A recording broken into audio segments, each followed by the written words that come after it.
Listo, doctor. Listo, doctora. Muy bien, muy buenos días. Mi nombre es Diana Cristina Varela, soy internista, reumatóloga y epidemióloga. Tengo un máster en enfermedades autoinmunes. Soy la reumatóloga del Hospital General de Medellín y hoy vengo a presentarles este tema de síndrome antisintetasa, que lo he denominado como retos y metamorfosis, pero vamos a revisar un artículo nuevo partiendo de un caso clínico. Entonces, este es un caso clínico que me llegó la semana pasada. Es una mujer de 33 años. Ella tiene una historia de tener COVID en junio del 2021 y secundaria a eso le encontraron un compromiso intersticial que fue catalogado inicialmente como una fibrosis pulmonar secundaria a COVID, y desde el 2021 esta joven está utilizando oxígeno domiciliario. Resulta que desde el 2021 no había sido vista sino hasta el 2023 por neumología y fue por telemedicina. Y después de esto fue vista por medicina interna, que empezó a solicitar laboratorios de inmunidad porque le llamó mucho la presencia de que tenía presencia de artralgias y presencia de artritis. Esta fue la paciente cuando la evaluamos en el hospital. Tenía artritis con compromiso de metacarpofalángicas, con dificultad para hacer flexión de su mano. También tenía alguna dificultad para la extensión, tenía compromiso de la apertura oral. Esta paciente nos fue enviada por medicina interna con un diagnóstico presuntivo de una esclerosis sistémica, perdón, dado que también tenía fenómeno de Raynaud. Entonces, medicina interna le había encontrado unos cambios muy importantes en la piel, sugestivo de una esclerosis cutánea y una enfermedad pulmonar intersticial. Cuando le tomaron los anticuerpos, encontraron unos ANA, uno en 640, un patrón homogéneo con unos ENAs negativos. Le hicieron un ecocardiograma y tenía una hipertensión pulmonar grave, y reunieron todo esto diciendo que tenía un fenómeno de Raynaud, unos cambios cutáneos importantes, una enfermedad pulmonar intersticial con hipertensión pulmonar y unos ANA positivos, que esto lo catalogaban ellos como una esclerosis sistémica. Entonces, nuestro ejercicio fue primero preguntarnos si tiene una esclerosis sistémica. Al hacer el Rodnan de esta paciente, pues el Rodnan nos daba muy bajo, realmente no tenía una franca esclerosis cutánea, conservaba todos los pliegues cutáneos y todas las fascias en su cara. Y la segunda pregunta que nos hicimos es si eran los anticuerpos compatibles con el diagnóstico. Lo que no nos sonaba mucho es que tuviera un patrón homogéneo con unos ENA negativos, un SCL70 negativo. Recordemos que en esclerosis sistémica esperamos encontrar más un patrón centromérico, un patrón nucleolar, más que un patrón homogéneo. Luego nos estudiamos la parte pulmonar. En cuanto a la parte pulmonar, tenía una enfermedad pulmonar intersticial de tipo NINE, más que todo fibrosante, y tenía una espirometría con un patrón restrictivo grave. Le hicimos capilaroscopia. En la capilaroscopia tenía un patrón de esclerosis sistémica tardía. Vemos que ahí tiene mucho desorden capilar, mucha pérdida de vasos.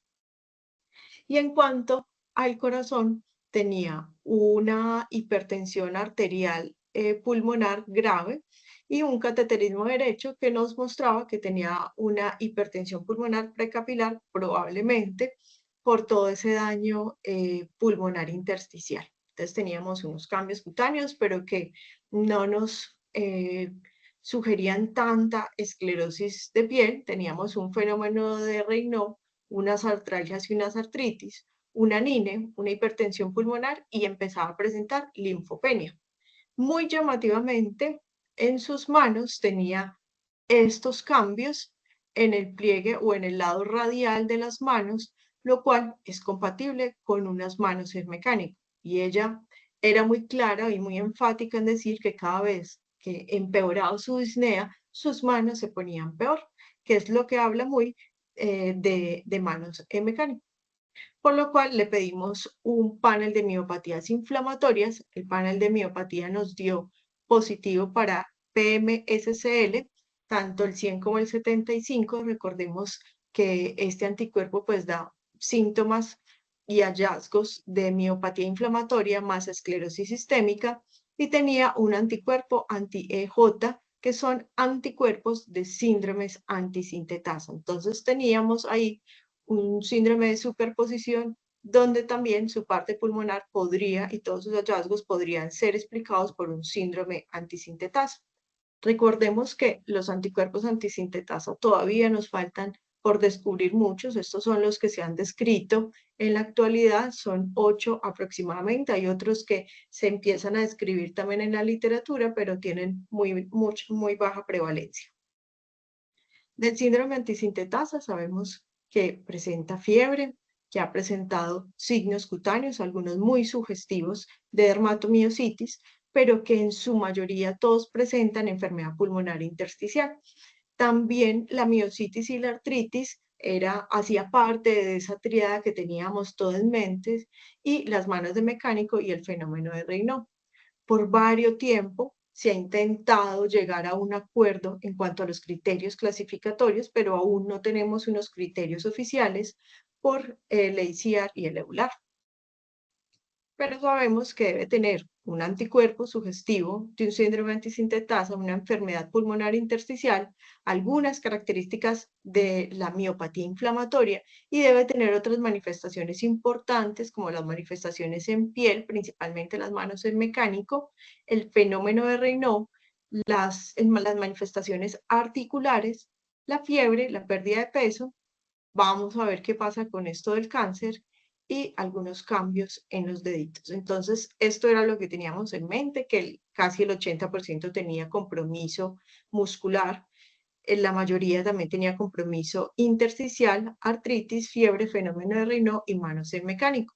En cuanto al compromiso articular, hay que tener en mente que la prevalencia es bastante grande, entre el 40 y el 80%, y que estos pacientes tienen un compromiso muy similar a la artritis reumatoide, comprometen metacarpofalángicas e interfalángicas proximales, y que además de eso positiviza factor reumatoide y que también puede positivizar el anti-CCP. Entonces hay que tener mucho cuidado en los pacientes que son catalogados como artritis reumatoide con compromiso pulmonar temprano. Si usted tiene una artritis reumatoide que inicia con un compromiso pulmonar intersticial y que es principalmente un patrón de NINE, piense más bien que pueda tener por ahí un síndrome antisintetasa. Y es que en miopatías inflamatorias, las dos o los dos entes principales que compromete el intersticio es el MDA5 y el síndrome antisintetasa. ¿Cómo podríamos un poquito por clínica diferenciar?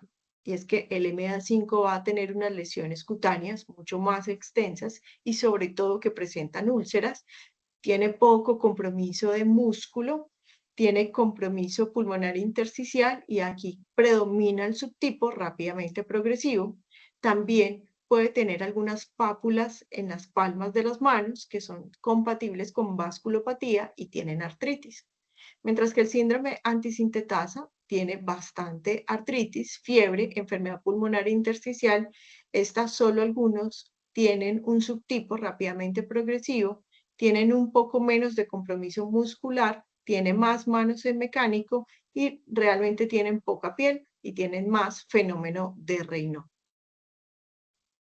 Entonces, al tener esta paciente, quisimos saber cuál podría ser el pronóstico de esta paciente y lo respondimos por medio de este artículo que fue publicado en mayo en Annals, para que fue hecha pues inicialmente entraron una cohorte de 733 pacientes, que fue seguida desde el 2004 al 2023. Fueron pacientes de hospitales amigos en China y en Japón, y que finalmente incluyeron solo 701 pacientes porque excluyeron todos los que tenían el anticuerpo OJ, ya que tenía una muy baja prevalencia.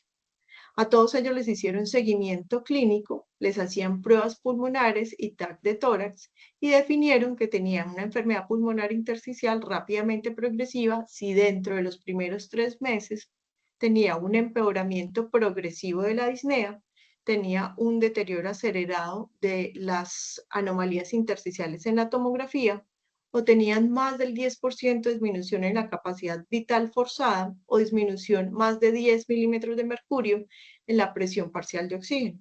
Y también definieron falla respiratoria, todos aquellos que tenían síntomas respiratorios como tos y disnea, más una presión arterial de oxígeno menor a 60 sin oxígeno o una PAFI menor a 300 con oxígeno. Ellos encontraron esta prevalencia de anticuerpos. En la mayoría eran un anti-Ho, que era casi un 40%, seguido por un EJ, que recordemos que esta era la que tenía nuestra paciente. Luego, en prevalencia seguía el PL7 y por último, el menos frecuente fue el PL12. ¿Qué encontraron ellos? Que se podían unir a los anticuerpos. Vieron que el PL12 era de los que más presentaba fiebre, que casi un 100%, un 96.9% presentaba enfermedad pulmonar intersticial y de estos casi que el 40% era rápidamente progresiva. ¿Quiénes presentaban más signos dermatológicos? El anti-Jo1 y el EJ presentaba más eritema en heliotropo y signo de la B. El Jo1 presentaba más signo del CHAL. El Jo1 presentaba más artritis y presentaba más debilidad. Por eso es que antes la triada del antisintetasa se lo atribuíamos exclusivamente a todas las manifestaciones del Jo1. Y en la tabla 1 vemos que la mayoría son mujeres, como en casi todas las enfermedades autoinmunes, que su edad de manifestación o de inicio fue alrededor de los 50 años, que hay más o menos un tercio de estos pacientes iba a presentar fiebre, pero de los que más presenta es el PL12, que la mitad de los pacientes presentan fiebre. Definitivamente, las manifestaciones cutáneas eran más prevalentes en el Jo1 y en el PL7. PL7 los cumplía casi todos en mayor prevalencia.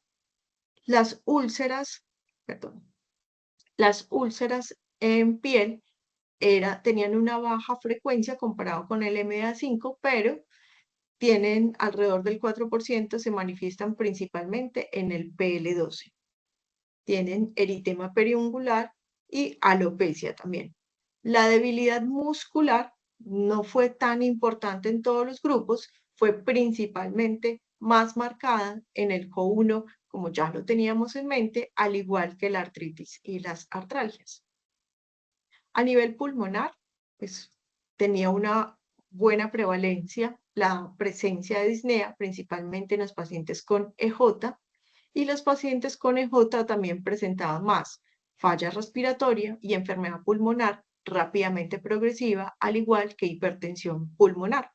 Los pacientes de PL7 presentaban más derrame pericárdico y los pacientes con Jo1 presentaban más disfagia. En cuanto a las complicaciones infecciosas, pues se daba alrededor de un tercio de los pacientes y en cuanto a la unión con cáncer o las manifestaciones de cáncer, realmente fueron con muy baja prevalencia, menos del 5% presentaban esto.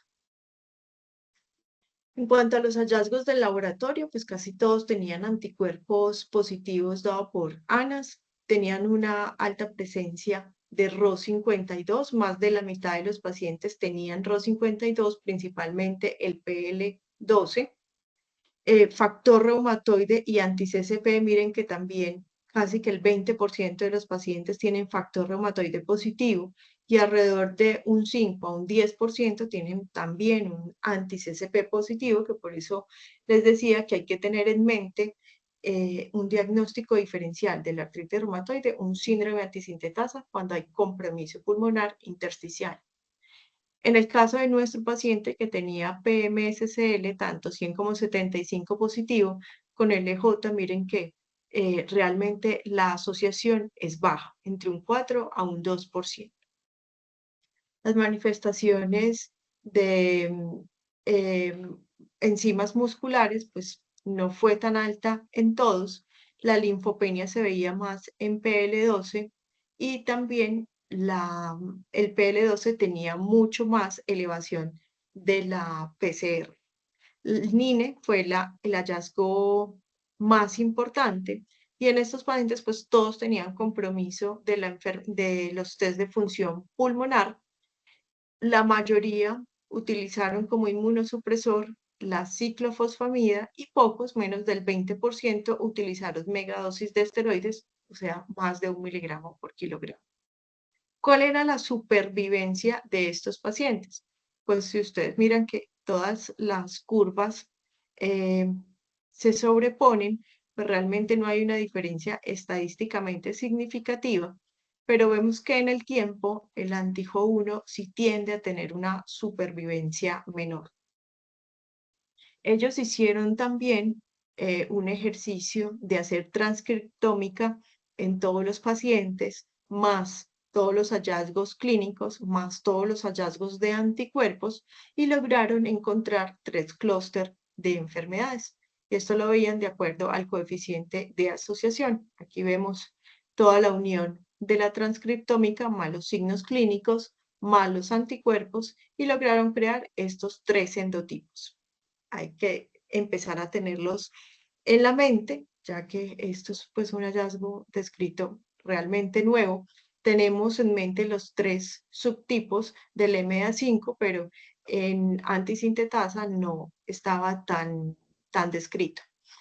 El endotipo más frecuente es el endotipo 3, que es el clúster de artritis. Estaba en el 60% de los pacientes que tiene enfermedad pulmonar intersticial, tiene artritis, manos en mecánico y fenómeno de Raynaud. Cuando vemos los hallazgos de laboratorio, poco elevan PCR, poco elevan sedimentación, poco elevan enzimas musculares y se da mucho por la vía del linfocito B. Tiene un buen pronóstico, seguido en prevalencia por el endotipo 1, por el endotipo que hace una enfermedad pulmonar intersticial rápidamente progresiva. Este eleva más PCR, más sedimentación y aumenta más la LDH. Y el último en prevalencia es el endotipo 2, que es el endotipo similar a dermatomiositis, y esto es porque tiene muchos hallazgos en piel, presenta más el signo de heliotropo, signo de la B, signo de Chal, debilidad muscular, eleva considerablemente PCR, sedimentación y enzimas musculares, pero de una manera menor que lo hace el endotipo 1. Y esta se da más por la vía del interferón. Cuando vemos las curvas de supervivencia, la curva del clúster 1, que es el rápidamente progresivo, se diferencia desde edades, maneras, etapas muy tempranas de la enfermedad y tiene una peor supervivencia en el tiempo. Mientras que el clúster 2, 2 y 3 comparten una supervivencia muy similar en los primeros 5 años de enfermedad, pero después de esos 5 años de enfermedad se diferencian y el clúster 2 tiene una menor supervivencia y el que tiene un mejor pronóstico por supervivencia es el clúster 3, que recordemos que es el que tiene artritis, manos en mecánico y fenómeno de Raynaud. Volviendo a caso, nuestra paciente pues no tenía ningún signo cutáneo de dermatomiositis. En cuanto a elevación de reactante, la PCR nunca se elevó, la sedimentación sí estaba elevada, las enzimas musculares también se elevaron y enfermedad pulmonar pues en el momento no había presentado falla respiratoria y pues todavía no sabemos si se comporta como una rápidamente progresiva. Ustedes ven acá inicialmente como un elefante, pero cuando usted se mueve, cambia la perspectiva, ese elefante se convierte en 2 jirafas. Entonces, esto es lo que va pasando en la autoinmunidad, que la autoinmunidad realmente requiere tiempo, requiere perspectiva y que pues todos los días vamos aprendiendo algo nuevo de todos estos síndromes que están descritos en los últimos años y que cada vez nuestros pacientes se convierten en un reto nuevo y que no todo es a veces lo que pensábamos, factor reumatoide más anti-CCP más artritis igual a artritis reumatoide, o compromiso cutáneo más enfermedad pulmonar intersticial e hipertensión pulmonar igual a esclerosis sistémica, sino que a veces podemos tener una superposición de diferentes enfermedades autoinmunes o manifestaciones que no son tan frecuentes y debemos tenerlas en cuenta a la hora de poder clasificar a los pacientes para poderles dar un mejor tratamiento y que con eso mejore la supervivencia. Muchas gracias. No sé si tienen alguna pregunta.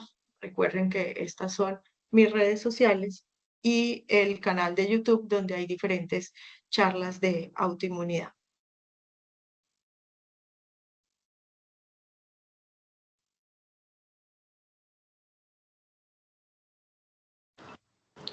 Hola Dianita, ¿cómo estás?